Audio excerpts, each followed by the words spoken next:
Hey, what's up? This is Chosen, and I want to go over the dev chat from today here in Diablo 4, where they sat down and discussed some of the things coming up in the upcoming 1.1.1 patch that is going to be releasing on Tuesday, August 8th. We did finally get it. I was surprised they gave us an exact date on the patch, and we're going to get the patch notes next Wednesday here in a couple days in the middle of next week. Now, in terms of the numbers for this chat, the viewership went down about 4% compared to the last chat, and then about 22% on the YouTube chat. So Twitch holding on pretty well. That's pretty good for as we move into a new season. I would have expected the viewership to drop about 10 to 15%. So Twitch held on better than expected, and then YouTube live stream viewership got a little bit worse than expected, but all in all, pretty well par for the course as we move into the new season and things going down just a little bit.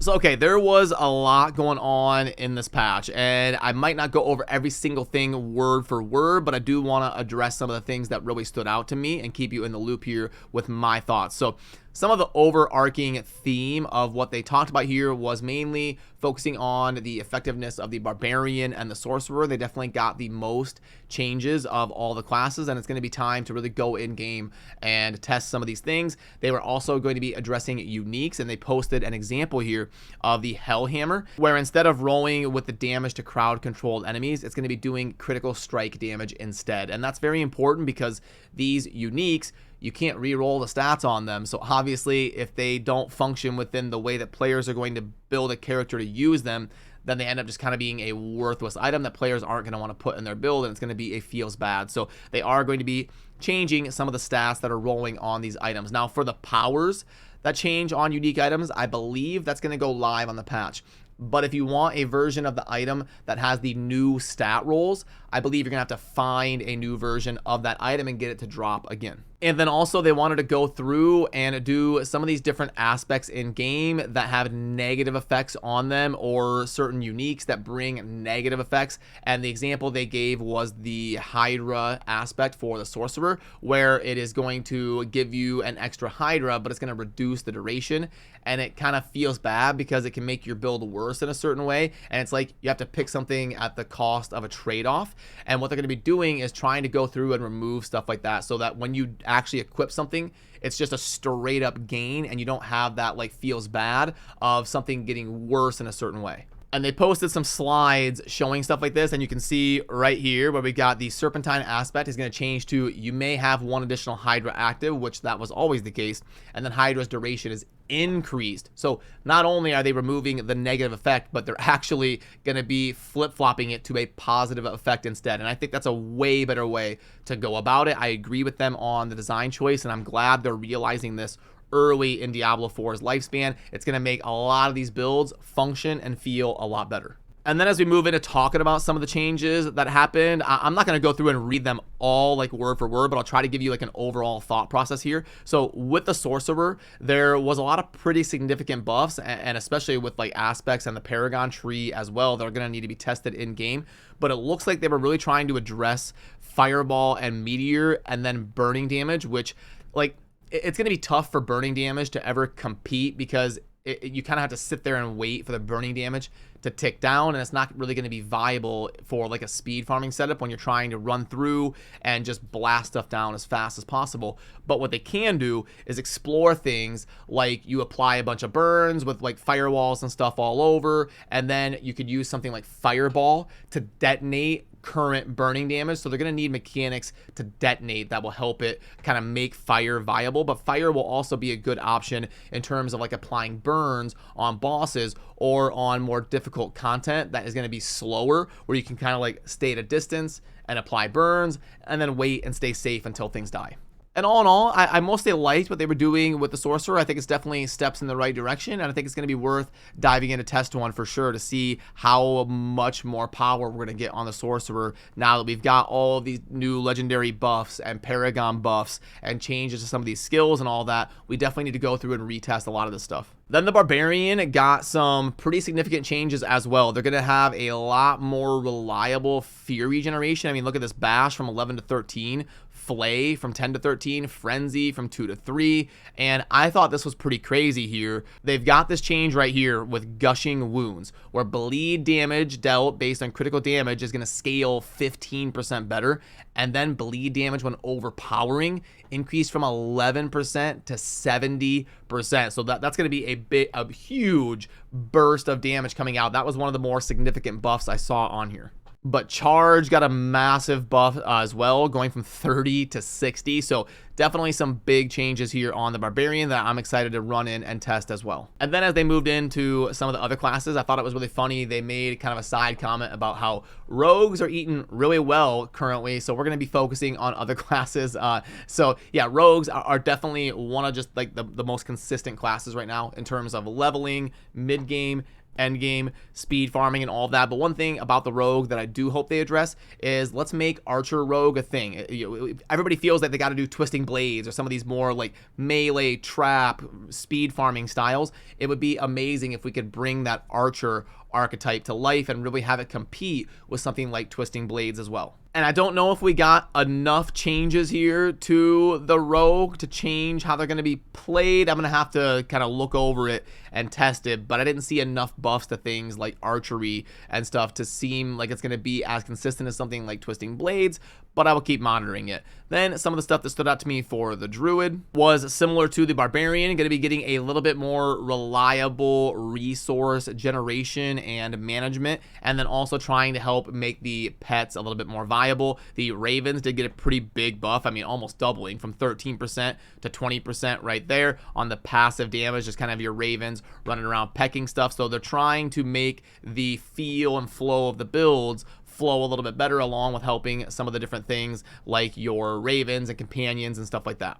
Then for the Necromancer, now I have been playing a lot of the Necromancer recently, and I thought this was pretty crazy. So the aspect of exposed flesh is an insanely good aspect, but what they're going to be doing is changing it here to generate 30 to 50 essence when hitting a vulnerable enemy based on your lucky hit. So that is going to be insane for vulnerable builds, which the Bone Spear is a pretty good vulnerable build. So going to be, I think exposed flesh is going to be even better. It was already arguably one of the best aspects in the game, and I think it's going to be even more reliable and usable with some other options on the Necromancer as well. And then look at this one right here, the aspect of Torment. Essence regeneration increased from 20 to 30% to 90 to 170%. I mean, you talk about that's one of the bigger buffs.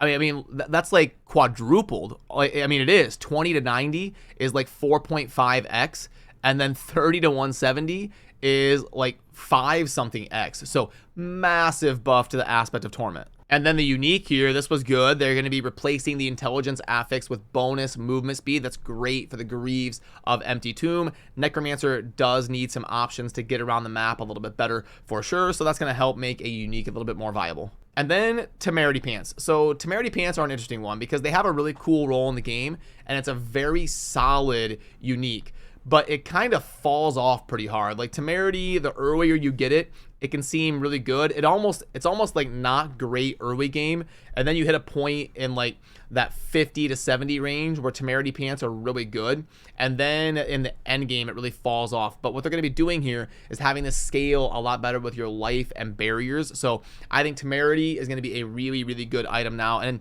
the reason it's hard is because the damage reduction rolls on Pants are just so good that Temerity can't really scale with that end game when things are hitting you a lot harder. So I have a few pairs of Temerity. I'm gonna have to test this, although with the new stat rolls I have to find new versions of Temerity. You won't get the new stats on there until I find a new version of it, but as soon as I do, I will test it and I'll see how it feels in some of those upper tier nightmare dungeons. Then they moved into a more general discussion phase, and they did show a couple slides here that are going to be showing the like mob density update, and it looks to be like about 25 to 30% more mob density, because like this is the current mob density and then this is going to be the new version. And I did post a picture of this as a comparison slide over on the community tab of the channel if you want to pull that up and see it or save that on your end, and I did tweet it as well. But yeah, and just in general, more density, better for the game, I think, especially in something like a Nightmare Dungeon. We really want to be like killing stuff fast and moving through quickly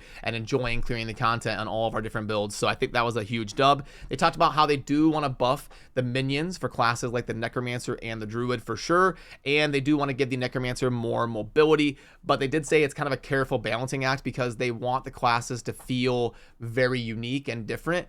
They don't want the Necromancer to be like the Sorcerer, kind of like teleporting, or like the Rogue zooming around the map. They do want the Necromancer to have a different archetype and feel different when you play it. And I do think that's important. I agree with them there. But they also did admit that they probably went a little bit too overboard on the Necromancer in terms of giving them mobility options. So they are going to address that, along with helping the minions scale a little bit better and have a little bit better AI and function within those builds a little bit more effectively. And by the way, these mob density changes are not live in-game yet. They are going to be coming up on that Wednesday patch here when 1.11 is actually live in-game. Then this was the last section right here. They talked about how bosses are going to be getting more health in World Tiers 3 and 4 because they felt like they were dying a little bit too quickly in the end game, but they're also going to drop more rewards. And then bosses starting at level 35 are going to have a guaranteed legendary, as well as Legion events. And then goblins as early as level 15.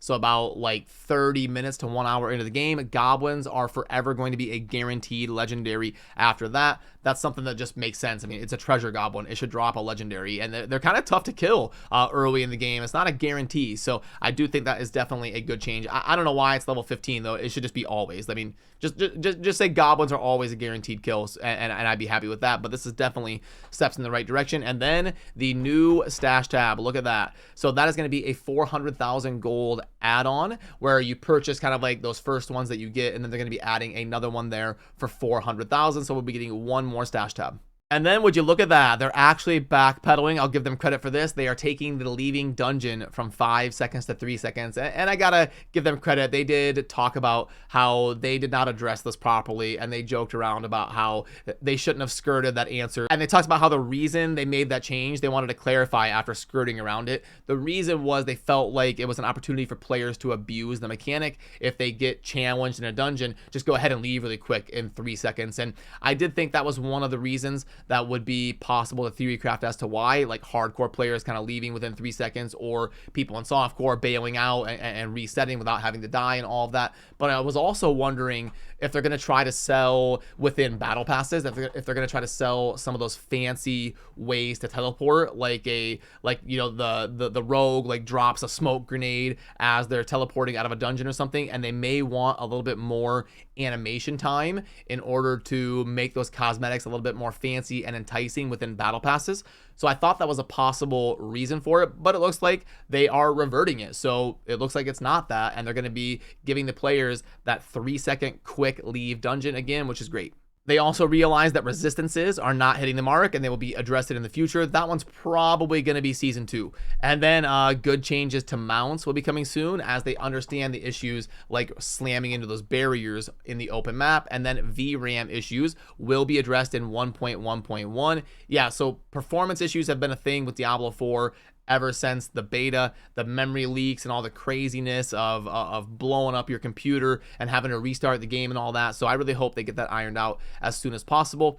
And then they talked about how their goal is to get overpower and crit and vulnerable and damage over time effects to all be viable and perform well, instead of just crit and vulnerable being what everybody goes with constantly. And I agree with that. Ideally, we would get these builds to all kind of function and players to be able to build for them and have fun clearing content effectively. There's probably always going to be a meta. Like, they'll probably overbuff something and then that'll be meta, and they'll have to adjust it. And like, because like even if something is 2% better, you're going to have the min-maxers and all of that, and the content creators trying to find the most effective way. But the problem is the gap. Like, you know, a month ago, crit and vulnerable were like 10x better than any other thing. Like doing, I mean, imagine doing like a fire dot build on Sorcerer compared to doing like an ice shards, crit, and vulnerable build. It's like 10x slower. So what they need to do is shorten the gap and the difference between all of these builds to make as many different play styles viable. And they also said they will address the player zoom request coming up soon in a dev chat. And what this means is players want the ability to zoom in and out and customize how the game looks when they're playing. Like some people really enjoy during the world boss when it really zooms out and gives you more of a perspective. Players want the option to customize that in terms of how zoomed in or zoomed out they are when they're playing. And they talked about how this does bring some performance issues and challenges, but they will address it coming up soon in a developer chat similar to this one. And they want to add more things like pets and wings, but right now the priority is to get the gameplay functioning better and the balance issues addressed, and I agree with that 100%. And then they have access to the data of what players are equipping in terms of aspects and uniques and paragon boards and all of that, so they're going to be monitoring that when it comes to making balance changes as we go forward in future patches, which I think is great. I'm glad that they are really diving in and looking at that data so they can see things like, hey, no one's using this unique, or